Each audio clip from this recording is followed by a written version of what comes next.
सपा की सरकार में, बसपा की सरकार में पैसे लेकर के भर्तियां होती थी, सबका डिसाइड होता था कौन लेखपाल बनेगा, कौन दरोगा बनेगा, कौन सिपाही बनेगा, लिस्ट बन के चली जाती थी। सब जनता उनका समझ ली कि बहुत बड़े ढोंगी हैं, भ्रष्ट हैं, इनसे बड़ा भ्रष्ट ढोंगी कोई नहीं। अभी लोग खत्म हो जाएंगे धीरे धीरे, जनता इनको किनारे कर दी। आज के बाद आप देखिएगा कि एकदम खत्म हो जाएंगे अपने आप, जनता की नजरों से गिर गए हैं ये लोग। इतना भ्रष्ट, इतना ठगा, इतना भ्रष्टाचार किए कि कोरोना में जनता मर रही है और इनका शीशमहल बन रहा है। और ये तो केजरीवाल भारत के, हम तो कहेंगे कि दुनिया में इनसे बड़ा भ्रष्ट नेता कोई नहीं होगा। नमस्कार, मैं सोनाली और आप देख रहे हैं वी एक्सपर्ट न्यूज। हमारे पॉडकास्ट सीरीज में आप सभी का स्वागत है। हमारे साथ इस वक्त बीजेपी के काशी क्षेत्र के संयोजक हेमंत सिंह जी मौजूद है। उनसे बातचीत करेंगे, उनका पॉलिटिकल जर्नी की शुरुआत कैसे हुई, राजनीति में कैसे आए और आने वाले चुनाव में क्या उनकी भूमिका रहेगी। आइए उनसे बातचीत में जानते हैं। हमारे स्टूडियो में वो इस वक्त मौजूद है। हेमंत जी, आपका बहुत स्वागत है हमारे चैनल में। धन्यवाद सोनाली जी। जी, सबसे पहला सवाल मेरा आपसे ये होगा कि आपका पॉलिटिकल जर्नी कैसा रहा, साथ ही आप राजनीति में आने का कैसा सोचा आपने? हम लोग कक्षा 8 में पढ़ता था जी, तो हमारे बगल में एक चंदौली के वकील साहब रहते थे, तो वो संघ से जुड़े हुए थे, वो संघ की शाखा में जाते थे। तो हमको भी देख करके हमारे अंदर भी मन हुई, तो उनसे बात किया वकील साहब से, तो कहे चलो हमारे साथ। तो हमको एक प्रकार से, मैं कक्षा 8 में पढ़ता ही तो उंगली पकड़ के शाखा पर ले जाने लगे। और तब से मेरा देश प्रेम की भावना, और मैं शाखा में जाता था, देखता था, जाते जाते फिर उन्होंने मुझे बैठ करके पूरे संघ की प्रार्थना याद करवाया। मुझे पूरा प्रार्थना आज भी याद है। मैं उस समय संघ का मुख्य शिक्षक बना, हम फिर शाखा कारवा बने, फिर संघ का प्रथम और सोटसी किया मैं 92 में। उसके बाद इसी तरह धीरे धीरे क्रम चलता रहा। उसके बाद राम मंदिर का आंदोलन आया। राम मंदिर के आंदोलन में हम लोगों ने बढ़ चढ़ करके हिस्सा लिया। राम शिला पूजन जब हुआ तो उस समय हम लोग एक ट्राली पर दीपक, जो राम ज्योति था दीपक, उस ज्योति के लेकर पूरे गांव हम लोग घूमे। और 1 रुपए, 2 रुपए, 5 रुपए, 10 रुपए जो चंदा होता था, चंदा लोग देते थे। और हम लोग सब लोग दिन भर उसके हर घर में ज्योति को पहुंचाया गया जहां तक हो सका। फिर आंदोलन शुरू हुआ। फिर राम मंदिर आंदोलन में हम लोग जा रहे थे कार सेवा करने के लिए अयोध्या। तो हम लोग हरिशंकर श्रीवास्तव जी थे, हम लोग आज से समय नहीं है, भगवान उनके आत्मा को शांति दे, उन्हीं के साथ हम लोग सिगरा चौराहे से गिरफ्तार हो गए और 12 दिन में गाजीपुर जेल में बंद रहा। अच्छा। राम मंदिर के आंदोलन में फिर वहां से छूट कर आया। और हमारे देश के यशस्वी प्रधानमंत्री श्री नरेंद्र मोदी जी आए और आज 500 वर्षों का सपना साकार जिस दिन हुआ, जिस दिन सुप्रीम कोर्ट का निर्णय आया, उस दिन मेरे आंखों में भी आंसू आए कि चलिए जिस प्रभु की सेवा के लिए हम भी 12 दिन जेल में रहे, आज सब हमारा सफल हुआ आंदोलन। और मुझे बहुत खुशी हुआ उस दिन, खुशी के आंसू मेरे आंखों में आ गए थे। अगर नरेंद्र मोदी जी नहीं आते, योगी जी नहीं आते, तो फिर हमको नहीं लगता कि ये मुमकिन रहता राम मंदिर का बनना। जी, भारतीय जनता पार्टी से जुड़ाव कैसे हुआ आपका? संघ की शाखा में हम लोग जाते थे और उस समय भारतीय जनता पार्टी की स्थिति आज की तरह नहीं थी। जी, हम लोग उस समय संघ में भी काम करते थे। चुनाव आता था, हम लोग भाजपा के लिए भी संघ की तरफ से होता था आदेश, तो हम लोग भाजपा की तरफ से भी बूथ पर जाकर के वोट डलवाना, घर घर पर्ची बांटना, पूरा हम लोग डोर टू डोर पर्ची लिख लिख के घर घर में पर्ची पहुंचाते थे। और हम लोग सब देखते थे, चाहे संघ का शाखा हो, चाहे उस समय भाजपा की चुनाव हो। उसमें ज्योत्सना श्रीवास्तव जी थी, विधायक लड़ी थी 88-89 में, उनके लिए हम लोगों ने घर घर प्रचार किया, वोट डलवाया। तब से आज तक निरंतर क्रम चलता रहा। और बीच में फिर ऐसा है कि संघ से कुछ समाज का सेवा किया जाए, तो भारतीय जनता पार्टी में भी आगे, भारतीय जनता पार्टी में सन 92 में दायित्व मिला जिले का उपाध्यक्ष युवा मोर्चे का। फिर उसका निरंतर क्रम बढ़ता गया, फिर जिले का महामंत्री बना युवा मोर्चे का, फिर वाराणसी जिले का उपाध्यक्ष बना, विभिन्न पदों पर। फिर जमानिया के विधानसभा के प्रभारी बनाया गया, वार्डों के प्रभारी, हर चुनाव में कहीं के प्रभारी बना के भेज दिया जाता है। तो पार्टी के द्वारा जो भी दायित्व मिलता है उसका हम लोग जिम्मेदारी पूर्वक निर्वहन करते हैं और पूरा प्रयास रहता है कि भारतीय जनता पार्टी का परचम पूरे देश में लहराए। जी, अगर बात की जाए भारतीय जनता पार्टी की आगे आने वाली चुनाव भी है, किस तरह से तैयारियां आप लोग की है? क्योंकि आप युवा मोर्चा का भी संभाला है आपने, युवाओं के प्रति कैसा आप सोच रहे, युवाओं के लिए क्या कुछ सोचा है? देखिए, सरकार स्वयं खुद की रोजगार के लिए भी प्रेरित कर रही है और काफी लोग रोजगार से जुड़ भी रहे हैं। और जो पारदर्शी परीक्षाएं चल रही हैं, हर व्यक्ति अभी जैसे हमारे यहाँ अगल बगल के कई लड़के सर्विस में हैं, अध्यापक हुए हैं, विभिन्न पदों पर हुए हैं। तो सबसे बड़ी चीज कि जो पहले सपा के सरकार में, बसपा के सरकार में पैसे लेकर के भर्तियां होती थी, सबका डिसाइड होता था कौन लेखपाल बनेगा, कौन दरोगा बनेगा, कौन सिपाही बनेगा, लिस्ट बन के चली जाती थी। आज वो विद्यार्थी और हमारे युवा अच्छी तरह से देख रहे हैं कि नहीं, यह सरकार पारदर्शिता पूरी तरीके से परीक्षा करवा रही है और जो उस योग्य है उसका चयन हो रहा है और वो नौकरी पा रहा है, इसमें कहीं से कोई डाउट नहीं है। देखिए, आपने जैसे समाजवादी पार्टी की बात जिक्र की है, उनसे ही हम रिलेटेड बात कर लेते हैं आपसे। कल आए थे काशी अखिलेश यादव जी, उनका ये आरोप था कि जो वहां पे भगदड़ हुई थी महाकुंभ में, जितने लोग मरे उसकी डिटेल्स पूरी नहीं आई हुई, सरकार की तरफ से छुपाई जा रही हैं, क्या कहेंगे उस पर? देखिए, अखिलेश यादव जी अब हताशा में बोल रहे हैं, एकदम वो घबरा गए हैं। जिस तरह से माननीय योगी जी के द्वारा, माननीय मोदी जी के द्वारा सफल महाकुंभ का आयोजन हो रहा है, ठीक है, थोड़ा बहुत भगदड़ हो गया किसी कारण से, उसका जांच बैठी है, तो जांच में सब सामने आ जाएगा। और वो एकदम हताशा निराशा होकर के बोल रहे हैं कि एकदम पूरा, जैसे योगी जी ने बोला कि एक है तो सेफ है, बटे तो कटे, इसलिए वो घबरा गए। पूरा हिंदू समाज जागृत हो गया है और अखिलेश जी एकदम हताशा में बोले, उनको कुछ समझ में आ रहा है कि हम क्या करें। अगला चुनाव आने वाला है, उसमें एकदम साफ हो जाएंगे, उसको खुद समझ में आ जाएगा। उनका बयान भी सामने आया था कि लोग वहां पुण्य कमाने गए थे और लाशें घर लेकर जा रहे हैं, और उस पे क्या कहेंगे? यहाँ तक कि योगी सरकार की, तो योगी जी का बयान सामने आया कि कुछ लोग चुपके से वहां नहा के चले भी गए और लोगों को मना कर रहे हैं वहां आने के लिए, क्या कहना चाहेंगे? वही हमारे यशस्वी मुख्यमंत्री जी ने बोला कि अपने तो धीरे से नहा के चले गए और लोगों को गलत प्रकार अफवाह उड़ा के कि वहां मत जाइए, हो रहा है वो हो रहा है। जनता आराम से जा रही है, नहा रही, आ रही है, जा रही है, देख रही है। अभी तक रोडें भरी हुई है, महाकुंभ में भीड़ लगा है। उनको लगता है कि करीब 45 करोड़ लगभग नहा चुके हैं लोग अब तक। अगर इस तरह का रहता, इतना अफवाह उड़ा रहे, लेकिन पब्लिक इनको निगलेक्ट कर दी, एकदम जनता इनको बाहर कर दी है, अभी हताश है।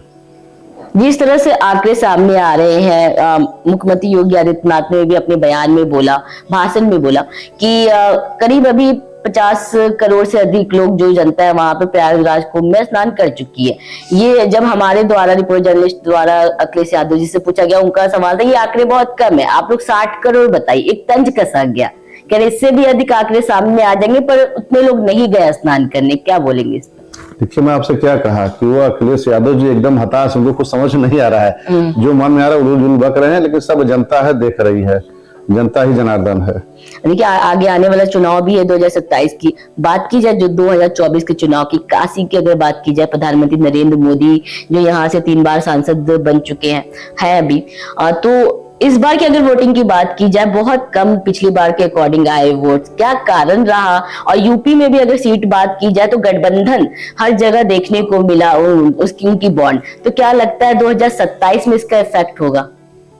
नहीं, 2027 में इसका कतई इफेक्ट नहीं होगा। इस बार हुआ क्या कि जो अपना इंडिया के महाठग गठबंधन के लोग थे, एक झूठा भ्रामक प्रचार करने में सफल हो गए वो कि संविधान बदला जा रहा है। जनता उनके धोखे में, झांसे में आ गई, लेकिन अब जनता सब देख ली, सब समझ गई है, इसलिए कतई अब ऐसा कुछ नहीं होने वाला है। 2027 में फिर भारी बहुमत के साथ हमारे प्रधानमंत्री जी फिर चुनाव जीतेंगे, भारी वोटों के साथ, और फिर प्रधानमंत्री के शपथ लेंगे वह।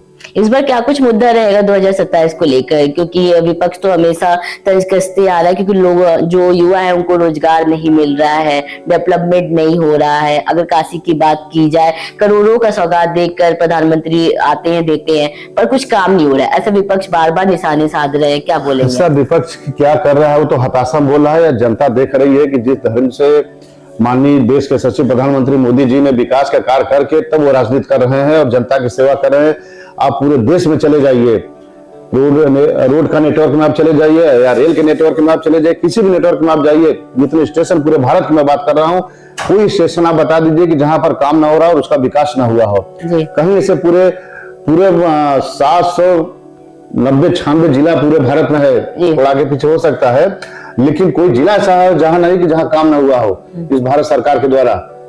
तो ऐसा बकवास की बात है। माननीय मोदी जी विकास के कार्यों के दम पर जनता में अपनी पैठ बनाए और जनता जनार्दन देख रही है, और अगला चुनाव में कोई मुद्दा ही ऐसा नहीं रहेगा कि जो जनता कुछ बोले। देखिए, दिल्ली इलेक्शन की अगर आपसे बात कर ली जाए, 27 साल बाद जीत हासिल हुई, कितना आप लोग में खुशी भी है उसे लेकर, और ये भी जानना चाहेंगे से आम आदमी पार्टी के जो अरविंद केजरीवाल है, क्या इस बार वो जेल गए थे और साथ ही उनके जो साथी थे उन्हें जेल जाने की वजह से इस बार चुनाव पे इफेक्ट पड़ा, वहां हार मिली उन्हें, क्या कहेंगे? देखिए, 27 वर्षों बाद भारतीय जनता पार्टी की वापसी हुई है और 27 वर्षों में दिल्ली की जनता है वो सब देख लिया। और ये तो केजरीवाल भारत के, हम तो कहेंगे कि दुनिया में इनसे बड़ा भ्रष्ट नेता कोई नहीं होगा।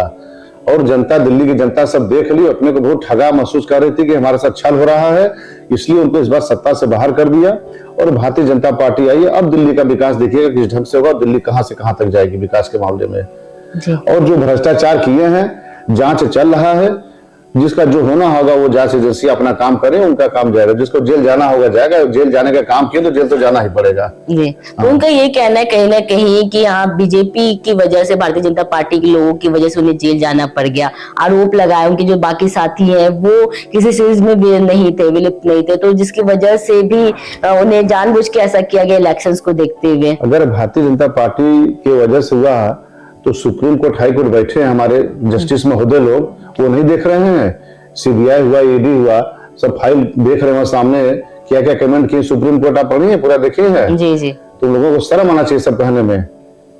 6 महीना जेल सुप्रीम कोर्ट रखेगा, हाईकोर्ट जेल रखेगा, 7 साल भर जेल में रखेगा। 2-2, 3-3 साल से वापस आए हैं लोग, बिना किसी प्रूफ का जेल चले गए हैं। जी, तो ये सब जनता उनका समझ ली कि बहुत बड़े ढोंगी हैं, भ्रष्ट हैं, इनसे बड़ा भ्रष्ट ढोंगी कोई नहीं। अभी लोग खत्म हो जाएंगे धीरे धीरे, जनता इनको किनारे कर दी, आज के बाद आप देखिएगा कि एकदम खत्म हो जाएंगे अपने आप। जनता की नजरों से गिर गए हैं ये लोग, इतना भ्रष्ट, इतना ठगा, इतना भ्रष्टाचार किए कि कोरोना में जनता मर रही है और इनका शीश महल बन रहा है, दारू की दुकान चल रही है, एक पर एक फ्री दिया जा रहा है।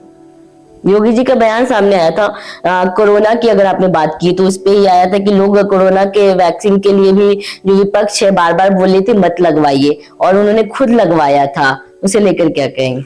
बिल्कुल सत्य बात है। देखिए, अपने लगवा लिए और लोगों को भ्रम में फैला रहे थे कि वैक्सीन में ये कमी, वो कमी, ये हो रहा है, वो हो रहा है, और अपने लगवा लिए धीरे से। तो ये इनका जनता भी सब देख रही है, माननीय अखिलेश यादव जी का, कि जनता में गुमराह करते हैं, भ्रम फैलाते हैं और अपने काम धीरे से चोरी से वो कर लेते हैं। तो इसलिए जनता उनको भी समझ चुकी है, बस हताशा निराशा में बोल रहे हैं, इस बार उनकी भी कहानी खत्म हो जाएगी। ये काशी में रोपवे जैसी परियोजनाएं चल रही हैं, कुछ दिन में उसकी भी शुरुआत हो जाएगी, कितना लाभदायक होगा काशी वासियों के लिए? देखिए, रोपवे, वही देखिए कि माननीय हम लोग बनारस के लोग इतने सौभाग्यशाली हैं कि नरेंद्र मोदी जी बनारस से सांसद हैं और देश के यशस्वी प्रधानमंत्री हैं। और आज आप पहले की 10 साल पहले की सोचिए और आज के सोचिए, आप खुद, आप मेरी बातों पर मत जाइए, आप पूरे बनारस को घूमिए, क्या कभी ऐसा हो सकता था? स्वप्न में भी नहीं हो सकता था। जो बनारस को बनारस बना दिया, आज चारों तरफ रोड से, नेटवर्क से जोड़ दिए, रोपवे बन रहा है। आज जनता को कितना लाभ मिलेगा, जिस दिन चलने लगेगा, लगभग उसका ट्रायल भी हो गया, हमको लगता है महीने 2-3 महीने में शुरू हो जाएगा। तो जनता को कुछ न कुछ तो राहत मिलेगी ना। सीधे कैंप से बैठेंगे, अपना गोदलिया जाएगा, आदमी आएगा, ऊपर पर जाम से मुक्त रहेगा, भीड़ से मुक्त रहेगा, फ्रेश होकर जाएगा, अपना काम करेगा, अपना समय की बचत होगी। तो इतना विकास हुआ माननीय मोदी जी का, तो हम लोग भाग्यशाली, अपने को सौभाग्यशाली मानते हैं कि इनको भगवान और लंबी आयु उम्र दे, कि काशी की सेवा भी करते रहे और हम लोगों का आशीर्वाद उनका काशी पर बना रहे, बनारस वालों के ऊपर। जी, आने वाले चुनाव में कैसी भूमिका आपकी रहने वाली है 2027 के चुनाव में? अब 2027 में हमारी भूमिका क्या है, जो हमारी भारतीय जनता पार्टी जिम्मेदारी देगी, जो तय करेगी, उसका हम लोग जिम्मेदारी पूर्वक निर्वहन करेंगे। जनता के बीच में जाकर हम लोग उसका, अपने मोदी जी का सरकार के कार्यों की रूपरेखा बताएंगे और उसके कार्य को आगे बढ़ाते हुए जो जिम्मेदारी उसको किया जाएगा। जी, वो संदेश देना चाहिए काशी वासियों को भी, साथ साथ देशवासियों को भी? बस हमारे तरफ से यही है कि हमारे देश के यशस्वी प्रधानमंत्री मोदी जी के ऊपर आप लोग और योगी जी के ऊपर आप लोग विश्वास भरोसा बनाए रखिए। सब ईश्वर अच्छा करेंगे, सब अच्छा होगा, विकास होगा, देश का भी कल्याण होगा, देश का और भला होगा, देश हमारी तरक्की करेगी और विश्व में एक अलग पहचान आज मोदी जी बनाए दिए हैं और एक अलग पहचान में एक शक्तिशाली के रूप में भारत बनेगा। जी, बस यही है कि देश विश्वास, जनता विश्वास करे और विश्वास करके एक जगह बस अपना भारतीय जनता पर विश्वास करे, मोदी जी पर। एक विषय में यह रखना चाहता हूँ, जो मुझको लगा कि जैसे कुंभ में आज जो इतना भीड़ हो रहा है, तो इसका एक कारण मुझे और भी लगा कि 144 वर्षों के बाद कुंभ लगा है, अमृत स्नान हो रहा है। तो आज जो माननीय मोदी जी के द्वारा इंफ्रास्ट्रक्चर जो रेल का नेटवर्क, रोड का नेटवर्क इतना बढ़िया हो गया है, इसका भी एक कारण है कि सब लोग अपने साधनों से आ करके आज दर्शन कर रहे हैं। जी जी। जो मुझे लगता है कितना बढ़िया आज रास्ता बन गया, सड़क बन गया कि लोग बेधड़क निकल के चलते रहे हैं कि नहीं फर्स्ट क्लास रास्ता है, चलो गाड़ी सबने चलते हैं। एक भीड़ का कारण यही है। जी जी। व्यवस्थाओं का भी, क्योंकि विपक्ष लगातार व्यवस्थाओं को भी लेकर सवाल उठाती आई है कि व्यवस्था अच्छी नहीं है। बढ़िया व्यवस्था लोग आया के देख के जा रहे हैं, कर इससे बढ़िया व्यवस्था क्या हो सकता है। और उनका काम, विपक्ष का काम है बिना मतलब का विरोधियों का खोज उसमें से ढूंढ रहे हैं, तो कोई मिलने वाला नहीं, जनता सबसे। आपने महाकुंभ में डुबकी लगाई? हाँ, महाकुंभ में डुबकी हम भी लगा लिए हैं। धन्यवाद जी। अभी आप देख सकते हैं हम बात कैसे काशी क्षेत्र संयोजक भारतीय जनता पार्टी से हेमंत सिंह जी से साफ तौर पे उन्होंने अपने राजनीतिक करियर के बारे में भी बताया, आगे आने वाले चुनाव में क्या कुछ तरह से उन्हें इनकी तैयारियां हैं। ऐसे ही हमारे चैनल को देखते रहिए, लाइक शेयर एंड सब्सक्राइब करना ना भूलें। हम ऐसी पॉडकास्ट सीरीज आपके सामने लाएंगे दोबारा। कैमरा पर्सन जितेंद्र के साथ सोनाली पटवा, वे एक्सपर्ट न्यूज।